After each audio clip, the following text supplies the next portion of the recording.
Assalamualaikum warahmatullahi wabarakatuh. Apa kabar sahabat-sahabat semuanya? Jumpa lagi dengan saya Eka Januar, dosen fisik UIN Araniri Banda Aceh. Pada kesempatan kali ini kita akan mengupas tentang kepemimpinan dan komunikasi. Dua kata-kata ini merupakan hal yang sangat penting, ya. Pemimpin dan komunikasi. Pemimpin yang mampu berkomunikasi dengan baik tentunya di sini dapat meminimalisir berbagai macam potensi konflik yang ada. Sebenarnya tidak hanya pemimpin, tetapi semua orang itu dituntut untuk bisa berkomunikasi dengan baik. Karena semua permasalahan itu biasanya disebabkan oleh faktor komunikasi. Komunikasi yang lancar ini biasanya akan membuat hubungan menjadi langgeng, hubungan antara atasan dan bawahan menjadi lebih baik, dan sebaliknya komunikasi yang tidak langgeng ataupun komunikasi yang mandek ini akan berpotensi menimbulkan konflik. Nah, pada kesempatan ini kita akan membahas beberapa hal. Yang pertama yaitu fokus pembahasan kita berkaitan dengan yang pertama adalah definisi komunikasi, kemudian fungsi komunikasi, unsur komunikasi, bentuk komunikasi, dan prinsip serta syarat komunikasi. Sebagai pengantar, saya ingin sedikit menjelaskan bahwasanya setiap hari itu 70% waktu manusia itu digunakan untuk berkomunikasi dengan orang lain maupun diri sendiri. Nah, ini hasil penelitian mengatakan bahwa 75% waktu manusia itu digunakan untuk berkomunikasi, baik itu berkomunikasi dengan orang lain maupun berkomunikasi dengan diri sendiri. Misalnya kita sering menanyakan kepada diri kita sendiri, kemudian kita sering berpikir, ya. Tentu itu juga disebut sebagai komunikasi dengan diri kita sendiri. Kemudian penelitian lainnya menyatakan bahwa manusia, terutama perempuan, harus mengeluarkan 20.000 kata setiap hari untuk berkomunikasi sekedar curhat. Nah, ini untuk perempuan, terutama perempuan, ini setidaknya harus mengeluarkan 20.000 kata setiap hari untuk berkomunikasi atau sekedar curhat. Jika tidak curhat, maka tekanan batin akan menekan mereka.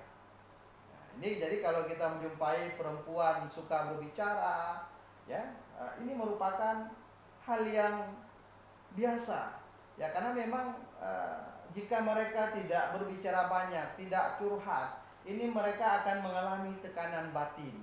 Jadi ini merupakan hal yang tidak hal yang biasa bagi perempuan.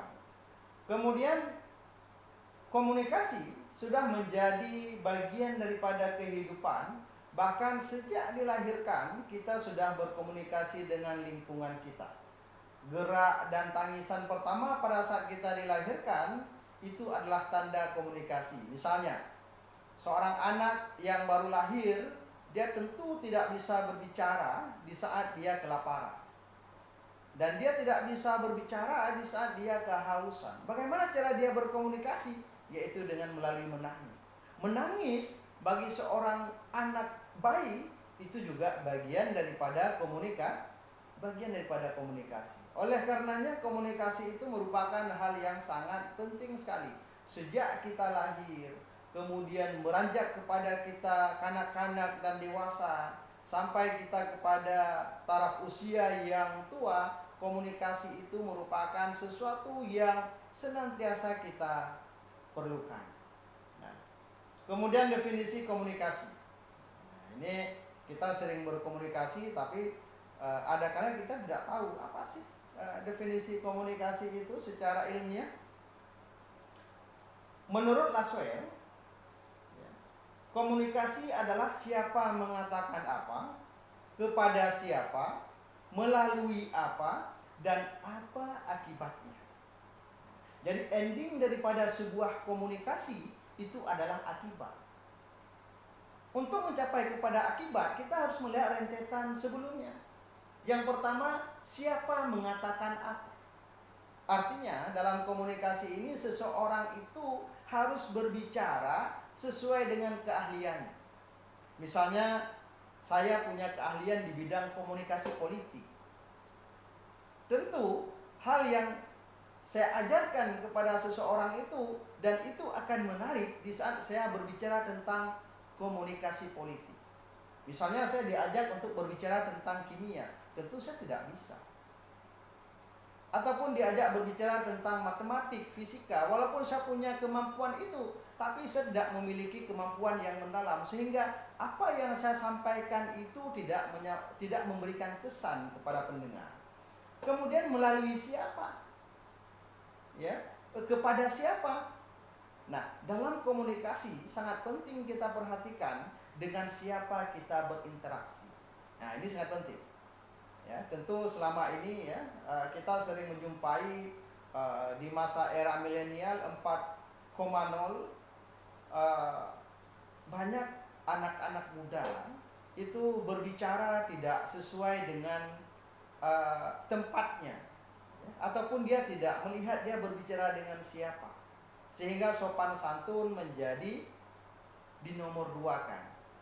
Oleh karenanya dalam komunikasi di sini sangat penting memperhatikan kita berbicara kepada siapa. Tentunya berbicara kepada orang tua, punya model, punya cara tersendiri, berbicara kepada kawan-kawan yang usia sebaya juga punya cara sendiri, berbicara kepada anak-anak juga punya cara sendiri, berbicara kepada lawan jenis, ya, ini juga punya caranya sendiri. Jadi dengan kita memperhatikan dengan siapa kita berbicara, ini akan membuat komunikasi kita menjadi semakin berkesan. Kemudian melalui apa? Nah, ini juga penting, ya, melalui apa ini bisa melalui apa ini yaitu alat. Ya. Kita berbicara melalui telepon, kita berbicara melalui secara langsung, ya. Nah, misalnya hal-hal yang penting tentu tidak bisa kita bicarakan melalui WA. Ya, tentu misalnya kita ingin berhutang sama orang, tentu tidak etis ya kalau kita memintanya melalui WA, ataupun kita ingin menegur seseorang, ya. Nah, ini baiknya kita berbicara secara langsung, karena ekspresi melalui WA ataupun SMS ini biasanya tidak sampai, ataupun kita menyampaikan lain tapi ditanggapi lain sesuai dengan emosi orang yang mendengar. Misalnya kita menulisnya biasa-biasa saja, datar saja, tapi karena orang yang membaca pesan kita moodnya sedang tidak baik, ya dia membacanya sesuai dengan mood dia, dengan marah-marah, padahal kita menyampaikannya tidak dengan marah-marah.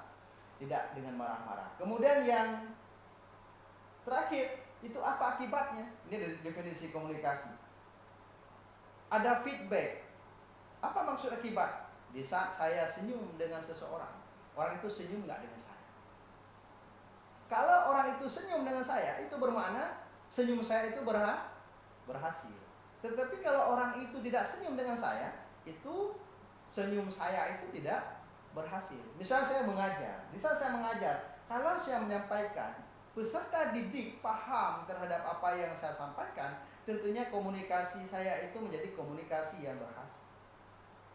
Tetapi di saat peserta didik tidak paham dengan apa yang saya sampaikan, itu menandakan komunikasi yang saya sampaikan itu, pesan yang saya sampaikan itu menjadi pesan yang tidak berhasil. Nah, jadi ini yang disebut sebagai definisi komunikasi. Kemudian fungsi komunikasi. Menurut Rudolf, komunikasi memiliki dua fungsi. Apa saja? Yang pertama fungsi sosial, yakni untuk tujuan kesenangan, untuk menunjukkan ikatan dengan orang lain, membangun dan memelihara hubungan. Jadi fungsi komunikasi sosial yakni tujuannya adalah untuk kesenangan, untuk menunjukkan ikatan dengan orang lain, ya, untuk menunjukkan keakraban, kemudian membangun dan memelihara hubungan silaturahmi. Tentu tanpa dengan berkomunikasi tentu kita tidak bisa membangun silaturahmi. Komunikasi ya kita telepon ataupun kita berkomunikasi secara langsung, yang semua tujuan itu adalah untuk memelihara hubungan. Kawan yang sudah lama tidak berjumpa, tentu komunikasinya mungkin sudah terputus, tapi kita bisa menyambung dengan melalui telepon, melalui SMS, melalui WA, kemudian banyak alat komunikasi yang lainnya yang bisa kita gunakan. Nah, ini fungsi komunikasi sosial.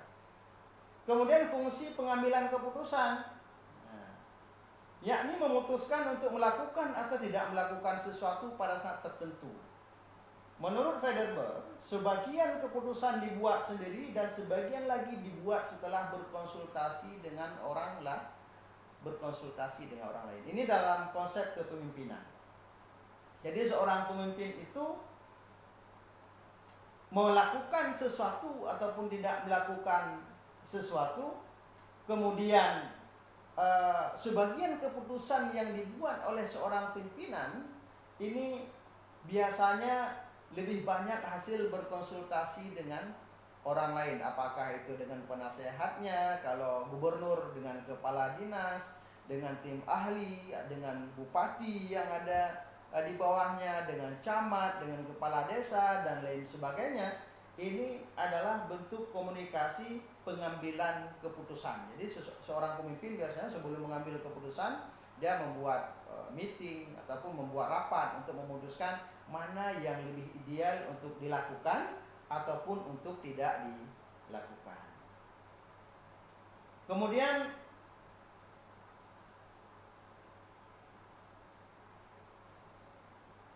unsur komunikasi.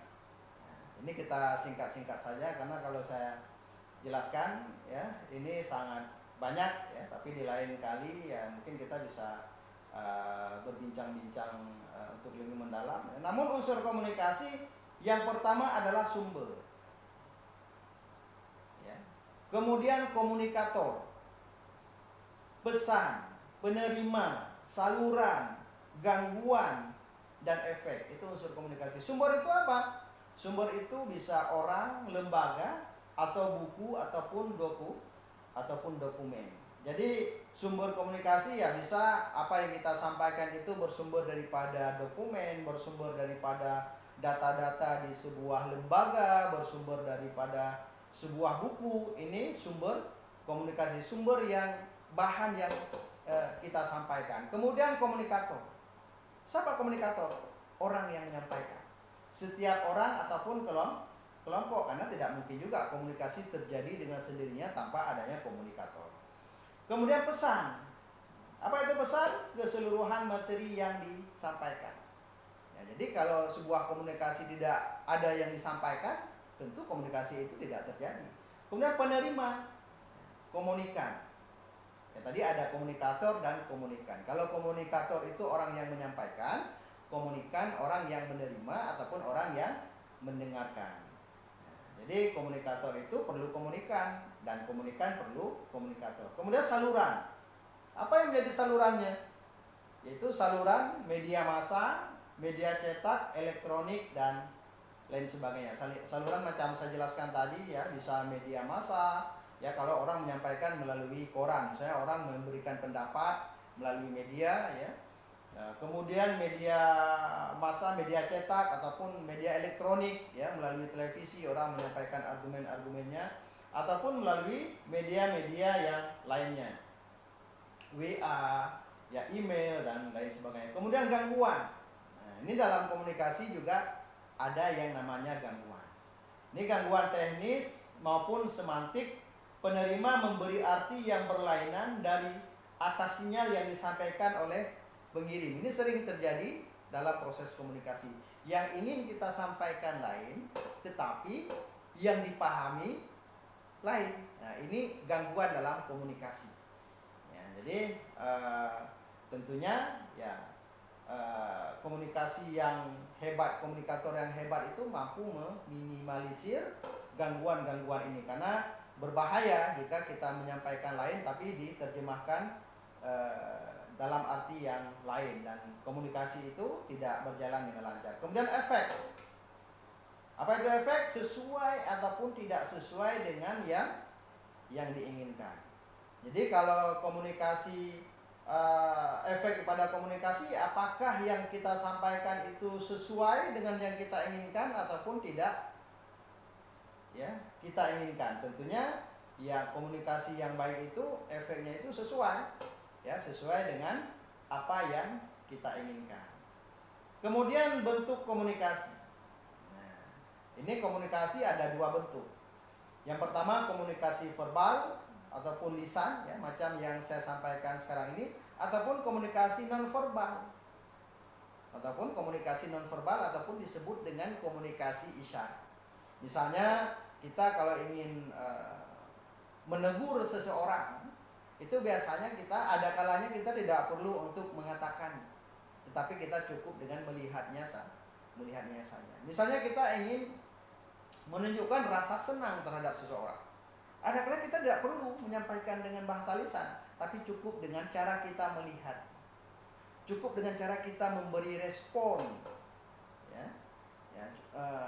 Jadi tidak perlu ada kalanya kita sampaikan. Kalau dalam istilah agama itu ada yang tersurat, ada yang tersirat. Kalau kebesaran Allah itu ya, kalau dalam konteks agama ya, ada yang memang dijelaskan dalam Al-Quran, tetapi ada yang kita bisa melihatnya langsung ya. Misalnya kita bisa melihat bagaimana dari tanah yang sama bisa tumbuh tumbuhan yang berbeda dengan rasa yang berbeda-beda ya. Kemudian bagaimana Allah menciptakan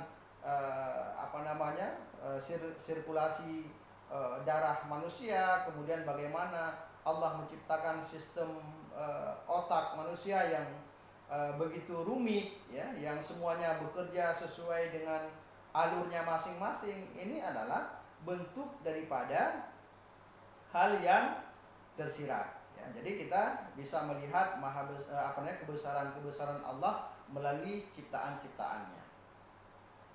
Kemudian prinsip komunikasi. Jadi prinsip dan syarat komunikasi yang pertama berbicara secara efektif. Jadi prinsip komunikasi itu yang harus diperhatikan, berbicara itu harus efektif. Bagaimana supaya berbicara itu efektif? Jangan bertele-tele. Jadi orang yang suka berbicara itu saya diulang-ulang. Ini membuat komunikasi itu tidak menarik. Kemudian tepat. Ya, lugas dan mudah dipahami. Ucapan yang sulit dimengerti adalah menghambat komunikasi. Jadi yang perlu dipahami, komunikasi yang hebat itu adalah bukan seberapa banyak kata-kata istilah yang dia sampaikan. Akan tetapi komunikasi yang hebat itu adalah bagaimana orang yang pesan yang dia sampaikan itu sampai kepada orang yang dia tuju. Ya, ada kalanya kita mendengar orang berbicara berbagai macam bahasa istilah, bahasa Inggris yang begitu rumit untuk dipahami oleh pendengar. Tetapi kalau memang pendengar itu ataupun komunikan itu sama levelnya dengan pembicara, itu nggak masalah. Kita berbicara bahasa Inggris tapi dengan orang-orang yang tidak paham dengan bahasa Inggris, tentu komunikasi ini tidak kesampaian. Pesan yang ingin kita sampaikan itu tidak sampai. Tapi kalau sesama paham bahasa Inggris ya no problem, ya silahkan. Kemudian penuh motivasi. Dalam komunikasi itu dorongan atau penyemangat dalam kata-kata agar lawan bicara melakukan apa yang disampaikan jika itu perintah. Jadi komunikasi yang hebat itu penuh motivasi. Ya, penuh motivasi, bukan bahasa-bahasa yang membuat orang menjadi down.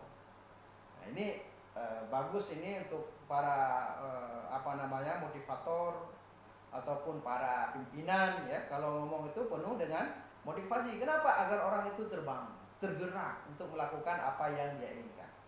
Kemudian dapatkan perhatian yang ketiga. Yang pertama tadi berbicara efektif, kemudian penuh motivasi. Yang ketiga, dapatkan perhatian, pelajari lawan bicara. Sebelum kita berbicara dengan orang itu, kita harus pelajari dulu lawan bicara kita itu siapa. Ya. Temukan materi yang belum pernah dia dengar. Jadi jangan menyampaikan sesuatu yang dia itu sudah tahu. Kalau sudah tahu, tentu komunikasi kita ini menjadi komunikasi yang tidak menarik. Jadi agar orang itu perhatian dengan apa yang kita sampaikan, yang pertama pelajari lawan bicara. Kemudian lihat apa yang belum dia ketahui. Jangan sampai menjadi siaran ulang. Pada akhirnya orang bosan. Ya, jadi kalau orang bosan itu ya kalau di kelas misalnya, kalau kita melihat mahasiswa sudah bosan itu ciri-cirinya sudah mulai menguap, sudah mulai lihat jam, ya, kemudian sudah mulai tidak fokus. Ini bentuk daripada pembicaraan yang sudah membosankan. Kemudian keinderaan, gerak tangan, tatapan mata, senyuman, kenyitan dahi, sehingga lawan bicara menangkap kalau itu hal yang serius dan penting. Gerakan tangan, mimik, ya, tatapan mata, fokus. Jadi jangan kita berbicara tetapi mata kita kemana-mana, ke atas, ke bawah, tapi tidak kita melihat kepada lawan bicara. Ya, ini juga sering ya dalam komunikasi kita sehari-hari. Misalnya kita berjabat tangan dengan orang yang belum kita kenal. Ada kala kita sering berjabat tangan, kita berjabat tangan dengan seseorang, tapi kita tidak melihat matanya. Kita jabat tangan saja, kita jabat tangan, tapi kita tidak melihat. Dan ini tidak boleh, karena tatapan mata itu melambangkan respect. Jadi kalau saya secara pribadi, kalau ada orang yang bersalaman dengan saya, tapi dia tidak memperhatikan saya juga tidak memperhatikan dia. Saya juga tidak respon. Kenapa? Karena dia salaman itu hanya sekedar biar nggak enak saja, tapi tidak tulus. Ya. Tapi kalau tatapan salaman yang tulus, dia salaman kemudian mengamati kita, melihat kita, dan ini ada rasa yang lain, ada respect yang timbul daripada jabat tangan tersebut. Kemudian keinderaan, ya udah ya, keinderaan tadi. Gerak tangan, tatapan mata, senyuman, kenyitan dahi. Adakah kita berbicara kalau sesuatu yang penting kita mengenyitkan dahi kita. Nah, itu menandakan sesuatu yang serius. Ya. Sehingga lawan bicara menangkap kalau itu hal yang serius dan penting. Ya, dalam komunikasi kita juga harus mengkondisikan apa yang memang itu serius ataupun itu sesuatu yang biasa saja. Dalam meeting misalnya, dalam rapat misalnya, seorang pimpinan itu harus menunjukkan bahwa apa yang dia sampaikan itu betul-betul harus dieksekusi dan harus diperhatikan. Ya. Nah, ini menurut Albert Mehraban, psikolog yang juga pakar komunikasi asal Amerika, menyebutkan bahwa suara dan gerak tubuh merupakan hal yang sangat penting dalam berbicara. Saya ulangi, suara dan gerak tubuh merupakan hal yang sangat penting dalam berbicara. Menurutnya, ucapan dipengaruhi 7% oleh isi, 38% oleh suara, dan 55% oleh gerakan tubuh.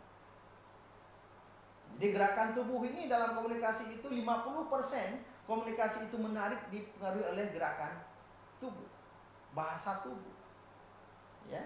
Suara dan gerak tubuh dapat membuat perbedaan besar terhadap isi ucapan yang sama. Ada dua orang berbicara hal yang sama, tapi dengan gerakan tubuh yang berbeda, efeknya juga akan berbeda. Oleh karenanya ya, seorang komunikator ya harus memperhatikan betul ya ini gerakan tubuh agar pembicaraan ini menjadi berkesan. Kemudian komunikator yang baik. Ini komunikator yang baik. Ini penting untuk bagaimana kalau ingin menjadi komunikator yang baik atau yang hebat. Yang pertama, kesiapan. Kalau kita ingin mempresentasi sesuatu misalnya, ya, apakah itu produk ataupun kita ingin mengikuti seminar, ataupun kita ingin meyakinkan seseorang, maka harus adanya persiapan. Apa yang kita sampaikan itu harus kita pelajari baik-baik. Ya, bila perlu simulasi, tidak ada masalah. Agar kalau ini sesuatu yang penting, ya, agar orang yang mendengarkan apa yang kita sampaikan itu menjadi tertarik. Kemudian kesungguhan, disampaikan dengan sungguh-sungguh. Nah, jadi kita harus menampakkan bahwa apa yang kita sampaikan itu adalah hal yang penting. Jangan hal yang penting tapi kita menyampaikannya dengan main-main. Nah, tapi kita harus menunjukkan bahwa ini hal yang sangat penting sehingga kita menyampaikannya dengan sungguh-sungguh. Itu yang kedua. Kemudian yang ketiga, ketulusan. Dalam komunikasi juga perlu ketulusan. Yakin yang disampaikanlah hal yang baik dan perlu. Jadi jangan sampai menyampaikan sesuatu yang perlu tapi kesannya tidak perlu. Jadi ketulusan itu penting agar orang tertarik dengan apa yang kita sampaikan, yakin yang kita sampaikan adalah hal yang baik dan perlu. Kemudian yang keempat, percaya diri. Ini penting. Karena hal yang ramai dialami itu oleh seseorang itu tidak adanya rasa percaya diri. Tidak pilih kalau istilah bahasa anak muda sekarang. Jadi percaya diri itu penting. Ya. Berhadapan dengan siapapun, yakinlah. Ya, ini untuk meningkatkan percaya diri. Bukan kita ingin menganggap orang lain bodoh, bukan. Akan tapi agar ini rasa percaya diri ini ada, kita menganggap bahwa kita yang lebih paham terhadap materi yang kita sampaikan. Sehingga rasa percaya diri ini ada. Ya, terlepas nanti ada pertanyaan, ada sanggahan, ya. Nanti itu lain lagi cerita. Kemudian yang kelima, ketenangan. Berbicara itu jangan emosi, jangan panik. Kita sering melihat di media-media, misalnya di media elektronik misalnya, bisa diwawancarai, ya, seorang pembicara itu kelihatan emosi, marah, ya. Ini tidak baik dalam komunikasi. Tenang saja, ya. Di saat ada orang berbicara, dengarkan, dan setelah orang berbicara lalu berbicara balik. Tidak perlu berdebat. Ya, artinya berdebat kursi, ya. Ya, sehingga tidak ada yang mendengar pembicaraan itu. Kemudian yang ke-6, keramahan. Ya. Pembicara itu harus ramah. Jangan terkesan sombong. Jangan terkesan menakutkan, tapi harus ramah, menciptakan suasana keakraban agar orang lain itu tertarik dengan apa yang kita sampaikan. Jangan jadi komunikator yang killer, yang menakutkan, ya. Jadi sehingga orang yang mendengar itu tidak santai. Kemudian yang terakhir, yang ketujuh, sederhana. Apa itu sederhana? Bahasa yang sederhana disesuaikan dengan penerima. Bahasa itu harus disesuaikan dengan penerima. Kita berbicara dengan anak-anak, tentu bahasanya adalah bahasa yang sesuai dengan anak-anak. Kita berbicara dengan istri di rumah, jangan seperti berbicara dengan kawan di warung kopi. Tentu ada bahasa-bahasa yang membuat suasana rumah tangga menjadi lebih akrab. Kita memanggil pasangan kita dengan panggilan yang menyenangkan, ya. Jangan kita panggil pasangan kita yang membuat dia itu merasa tidak nyaman. Nah, jadi ini harus ada pembedanya, ya. Jadi apalagi perempuan itu memiliki hati yang sangat lembut. Jadi berbicaralah sesuai dengan penerima. Nah, sebagai penutup, ya, saya ingin menyampaikan, untuk menjadi pembicara yang hebat, Anda terlebih dahulu harus menjadi pendengar yang hebat. Larry King. Ya, ini dipopulerkan oleh Larry King. sebagai sebagai sinyal mungkin Allah menciptakan 2 telinga dan 1 mulut. Artinya apa? Porsi mendengar itu harus lebih banyak dibandingkan dengan porsi berbicara. Apalagi sekarang ada media sosial, semua ingin berbicara, semua ingin menampakkan kehebatannya, padahal tidak tahu apa-apa. Ada pengamat yang serba bisa, semua isu dia paham, padahal tidak paham, hanya sekedar ingin menunjukkan kepada orang lain bahwa dia memiliki kemampuan, sehingga apa yang dia sampaikan itu menjadi dicemoohkan oleh orang lain. Nah, saya rasa ini hal yang penting diperhatikan ya, baik kita sebagai masyarakat biasa, ya mahasiswa, kemudian yang lebih penting lagi para pemimpin. Ya. Jadi pemimpin yang hebat itu adalah pemimpin yang memang bisa melakukan komunikasi dengan baik, ya, dengan komunikasi dengan baik dengan rakyatnya. Tentu pemimpin itu menjadi pemimpin yang dicintai, karena biasanya dibenci ataupun disenangi oleh seseorang itu disebabkan oleh cara bicaranya, bicara yang baik, bicara yang hebat, bicara yang teratur, tentu akan lebih disenangi oleh orang lain dibandingkan dengan asal berbicara, karena itu dapat menyakiti perasaan orang lain. Mungkin hanya ini yang dapat saya sampaikan.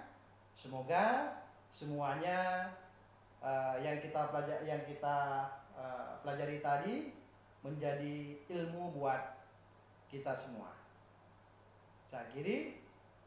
Assalamualaikum warahmatullahi wabarakatuh.